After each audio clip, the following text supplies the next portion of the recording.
Honestly, before I get into this whole video, I should probably check to make sure I still got it, because I haven't spun a saber in a minute.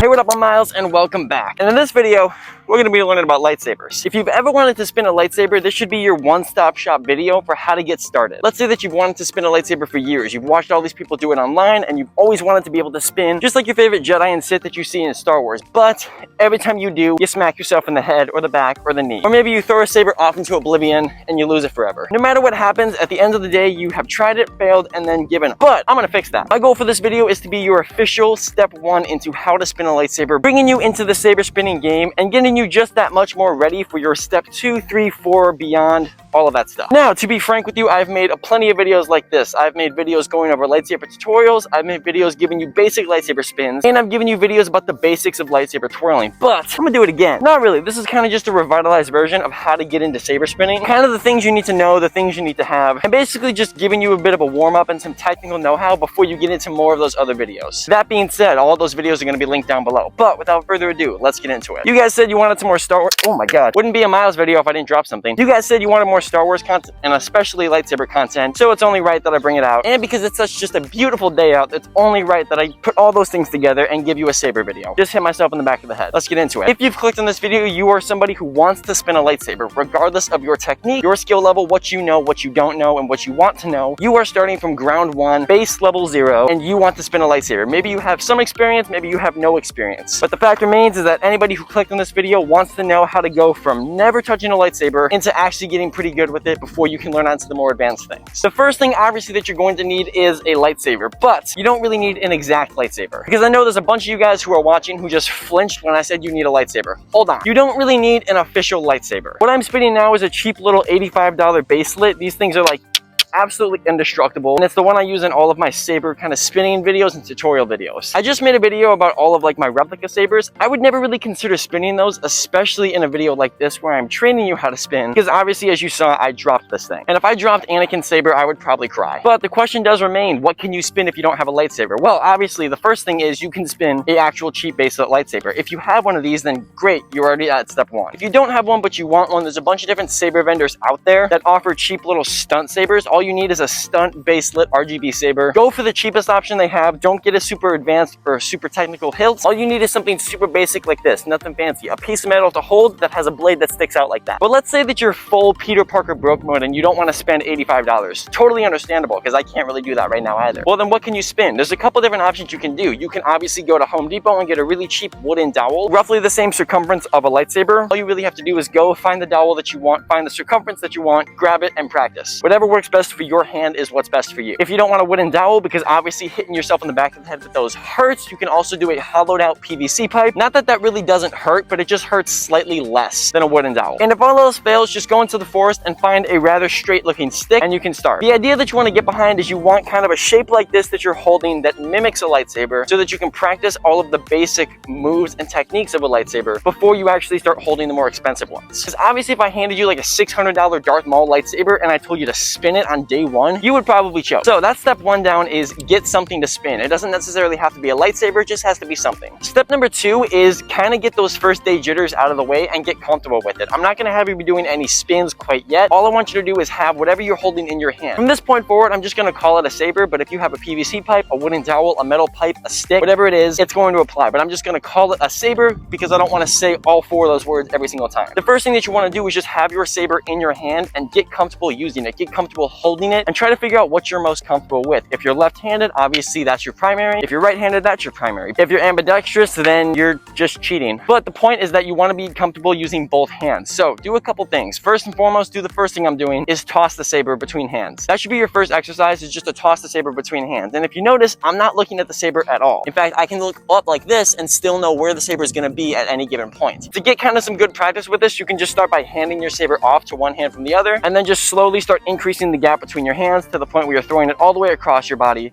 like that. The reason that we're doing this is to get the saber comfortable in front of us and make sure we know where it's going to be at any given point whenever we toss it. You can also start getting pretty spicy with this, as you can start like throwing in some twirls like that. You don't have to do just this vertical pass. You can do like an underhand, throw it up and catch it. You can throw it so it spins and catch it backhand. You can throw it so it spins and catch it front hand. The idea is just to kind of toss across your saber like that in any given motion that you can and get comfortable with it. I highly recommend that you start throwing it in some sort of a twirl method like this so that you can understand two things. Number one, the counterbalance of your saber. If you're using an actual saber and not just a pipe, you're going to have a counterbalance here and it's going to be heavier on this side, meaning that anytime I throw it, that hilt is going to come down faster than anything else. So you got to know where to catch it at any given point. The second thing all of this tossing, throwing, and catching is going to do for you is it's going to get you comfortable at predicting the saber's movements. And that is beyond important. When you're getting into the more advanced spins, predicting where your saber is going to be and how to actually catch it, how to move it, how to toss it, and how to transition it into a new flow is very important. So I know it's going to seem stupid that I'm telling you to toss your saber like this, but the second you figure out how to do this, and you can do it in your sleep, the more you'll be able to do things like this and understand where the saber is going to be. No matter where I'm spinning or where I'm going or where the saber is going to be,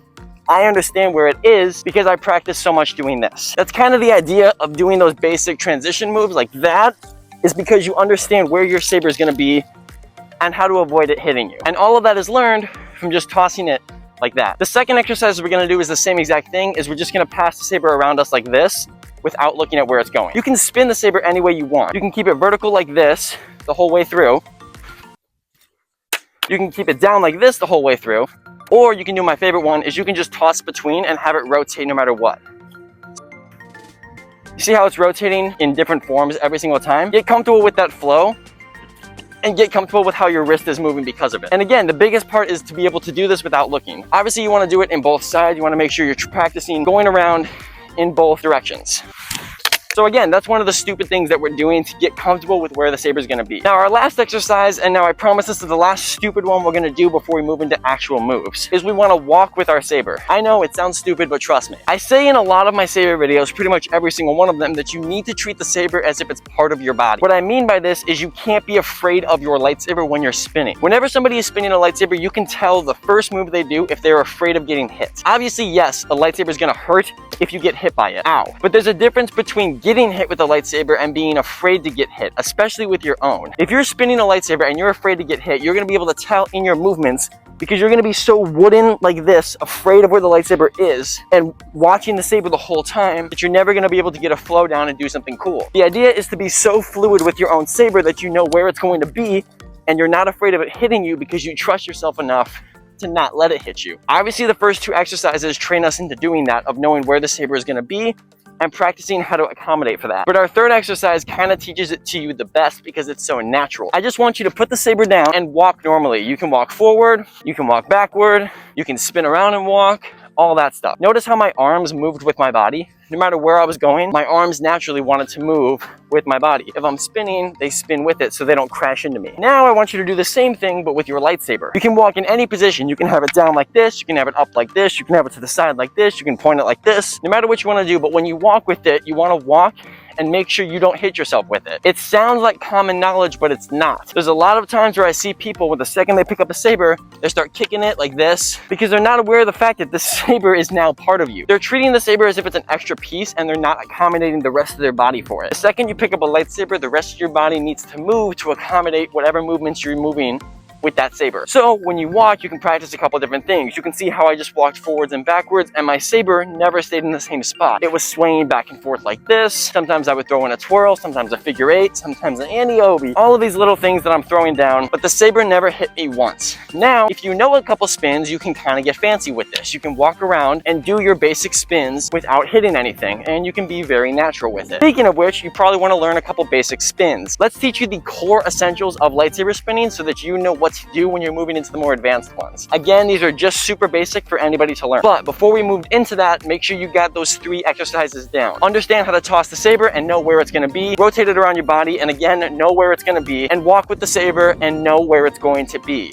You'll notice that that was a common factor in all of those exercises we did. The main point was making you do a different movement, but understanding that the saber is now part of your body and you need to know and feel where it is so it doesn't hit you. Okay, so we got all of that out of the way. Let's learn some basic spins. The first thing I want to talk about is before we do any spins, I want to talk about a trick that I teach everybody when learning spins, and it is your hand placement. When you're holding a lightsaber, there's a couple different ways that you can have your hand placement on it. And the first one that everybody always does is they full grip it like this, and they never let go.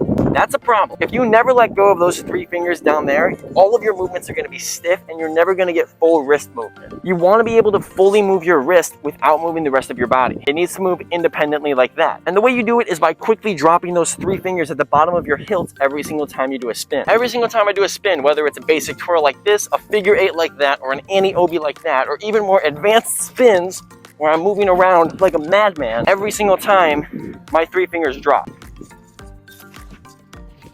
Now, obviously, as we get more advanced, and I might make a video about this in the future, when I do like a movement like this, there's a million different micro movements where my hand switches from this to this. But that's for another day. Right now, I'm just teaching you how to do a basic movement, and that basic movement to get full wrist rotation is to take your 3 bottom fingers, drop them off the saber, get this chokehold technique, and flip it like that. If I'm full gripping like this, it's gonna be very painful to try to flick it. If I drop it, do a chokehold, I can move it very freely. So just keep that in mind. So the first one we're gonna learn is the most basic but most essential one. It's our basic flick, our basic twirl. Our basic twirl is what I was just doing like this. We flick it around forward. In order to do this one, we're just gonna break it down into 3 easy steps. The first is to hold your saber vertical like this, corresponding to your body. The second thing you're gonna do is you're gonna drop your 3 fingers and point the saber forward like Voldemort.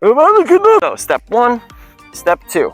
Like that. Now, when you're actually doing the spin, you're not fully extending your arm like Voldemort does. You're actually only just doing it with your hand. So, point your saber forward like you did, and understand how your wrist is turning. That's the second motion in your twirl. So 1, 2. The third motion is going to be to wrap it all the way around like that. So the way I like to do it is 1, 2, smack your saber, and get it all the way around. Make sure you're getting the saber all the way around. If you smack it and you just go down, then you're not turning your wrist far enough. Your wrist needs to move in a full rotation like that. 1, 2, drop it, the 3 fingers, it should spin all the way around. Practice doing that, practice hitting it until it drops all the way around. And when I'm doing this, I'm not having much control over the saber. I'm quite literally just dropping it, and I'm not doing anything to the saber. I'm just holding it between those 2 fingers, hitting it, and naturally it wants to spin. Keep doing that until it naturally spins. Once you hit it hard enough that you're doing multiple, look at what my wrist is doing. That's the motion that you want to be doing for your basic flick. So once you get that down, 1, 2, 3, 1, 2, 3, 1, 2, 3.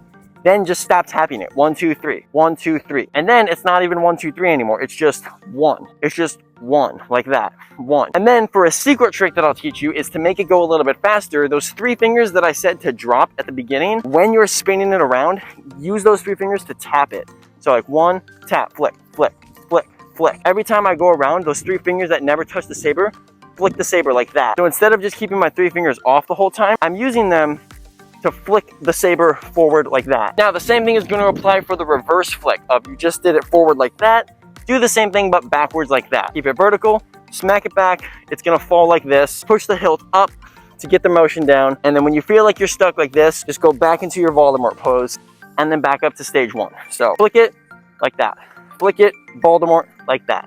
Flick it, Voldemort like that. And then you just have 1 motion around. Then get comfortable enough where you don't have to hit it.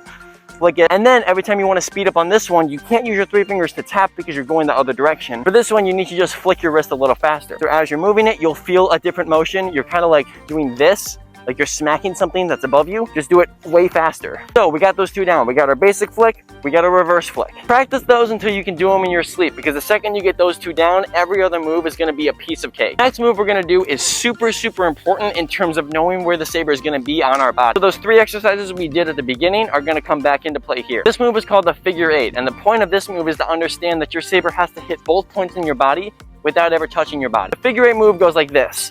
You're basically spinning and making a figure 8 in the air. So there's 3 exercises that we're gonna do to get into this. The first one is do your basic flick.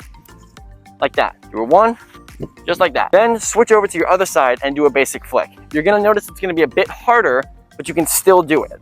You have to do it from a different angle. You can no longer flick it, now you have to like whip it over. A quick trick for this is to, instead of doing a basic flick, go down, reverse it like this, like you're gonna stab something behind you, and then flick it back up. Boom, like that.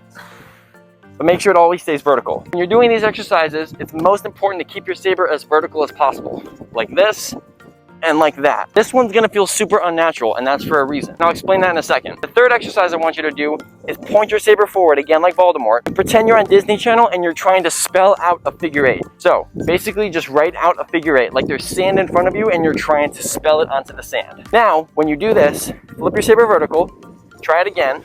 It's gonna feel really stupid, right? Cool, but here's where we add it all together. We're gonna add in our basic flick here, and we're gonna add in our basic flick here on either side. This in the center gives us momentum. That's gonna fix our flick over here to look a lot more natural. So instead of it looking stupid, we're gonna come at it with a lot more force like that, and it's gonna naturally spin into the next one. So put those three together, your basic flick, and your figure 8 like that. Flick, figure 8, flick. See what I did? Flick, figure 8 to the other side, flick it up, then figure 8 to the other side. You can also look at it as trying to slash something. So something's in front of you, boom, I wanna hit it. Oh, something else, boom, I wanna hit it. Make an X, boom, boom, boom, boom. And between those two, when you're slashing, then just put them together. Oh, look at that. Now it's a motion. Oh, but there's no flick, so add in a flick on either side. Like that. Now I'm no longer slashing, now I'm doing those vertical flicks on either side of my body, see? Like that. So you got your basic flick down, you got your reverse flick down, and because you knew those two, now you have your figure 8 down. If you want to get real inventive, you can do the reverse figure 8 as well, but that's a little bit trickier. Basically, the way to do that is practice your reverse flick like this, and mimic how we did it in the figure 8 motion. Do a reverse flick here, do a reverse flick there, do a motion in between, and then just flick it between, and you'll have it. But that one feels a lot less natural. So normally when I do that one, it's super like uncommon, but it can still work. Next move we're gonna learn how to do is an overhead twirl. Now again, this is one that I taught in my 4 basic spins that you can learn. And the point of it is to understand that your saber, again, you need to know where it's gonna be, but now you're extending it to farther out. The other spins are pretty close to your body. The overhead spin allows the saber to be very far away, and you understand how much motion you actually have with it. So step 1 is we're gonna start down here on our opposite side. If you're right-handed, go down to your left side. All you need to do is get it over to your right side, but let's pretend there's a tree above me and there's a coconut on top, and before I hit my other foot, I wanna hit that coconut. Boom, like that, right? Boom, smack that coconut. Now let's pretend I actually hit the branch the coconut fell on, but I wanna prevent the coconut from hitting the top of my head. What I'm gonna do is I'm gonna swat the coconut away like that. Boom, go away. But as I do that, hit, swat it away, I'm just gonna do a basic flick in the air. Because if you just practice this and you flick it, you're gonna notice your forearm hurts. It wants to keep going, so just let it keep going. Get up to this full extension and flick. So let's do it again. 1, 2, 3, but in the middle, smack the coconut, 3, and then when you smack the coconut, flick it to the side. Boom, like that, boom.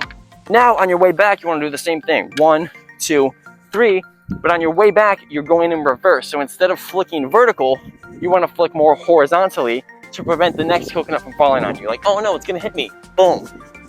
Prevent it from hitting you. So 1, 2, 3, 4. You're basically just doing this motion, and you should know that motion because it's part of your figure 8 motion. So you go up, slash it, go down. So to do your overhead, you start on your one side, flick it out, then go back. Flick it out, then go back. And again, this is going to train you to understand where your saber is and that it can reach a lot higher places than you can. So now we've gotten to this point in the video. You have a lightsaber or something to spin. You understand how to move with the lightsaber and prevent it from hitting you, and to move as one with the saber. And you even know a couple basic twirls. You know your front and your back twirl. You know how to do a figure 8 and a reverse figure 8 and an overhead. Now I'm willing to bet by the end of this video, which is right now, you're a lot more comfortable using a lightsaber than you were when you started this video. And that was the point. But I also am willing to bet that you want to learn more. See, I got it. I got them Jedi mind senses. Or would it be Spidey sense? I really don't know. Anyway, the point being is that right now you know how to spin a saber, but you want to learn more. And I would love to teach you more. So I'm gonna do 2 things. Number 1, I'm gonna link every lightsaber video I have below this video so you can watch all of those and learn a couple more. But I will advise you that some of those videos are gonna have duplicate tutorials in them. The reason for this is obviously because I teach them in different ways and I wanna like revitalize them as I get better as a creator. So if you see me teaching the exact same thing you just learned, you understand it already. But the second thing I'm gonna do is I'm gonna let you guys pick between 3 different video ideas to move forward with your lightsaber training. So I'm gonna give you guys an option between 3 videos that could be next, and whatever the most comments are is the one I'll make next for lightsaber videos. The first one is going over more advanced spins. So obviously in this one we learned some pretty boring spins. And in the next one we would learn things like the Annie Obi, the Anakin Skywalker backspin into a slash, or of course we can even learn a jumping strike. Video number 2 is just lightsaber spinning, but more advanced. So instead of specific advanced moves, we'll go over the more advanced tips and tricks for each spin, or even just in general of how to spin a lightsaber, but those more like micro movements I was talking about, and how to get just that much more better and more precise with your spins. And the third idea is for anybody who has a double-bladed lightsaber. We'll do a video just like this, where it's the intro to spinning, but it's intro into spinning a double-bladed lightsaber. So between those 3 options, I'll let you pick. But anyway, yeah, you guys said you wanted more Star Wars and specifically lightsaber content, and since I love to make it, might as well teach everybody this summer how to spin a lightsaber. So with that being said, thank you so much for watching. Peace and love, do good things, and I'll see you in the next one. Peace. Yes, Spider-Man!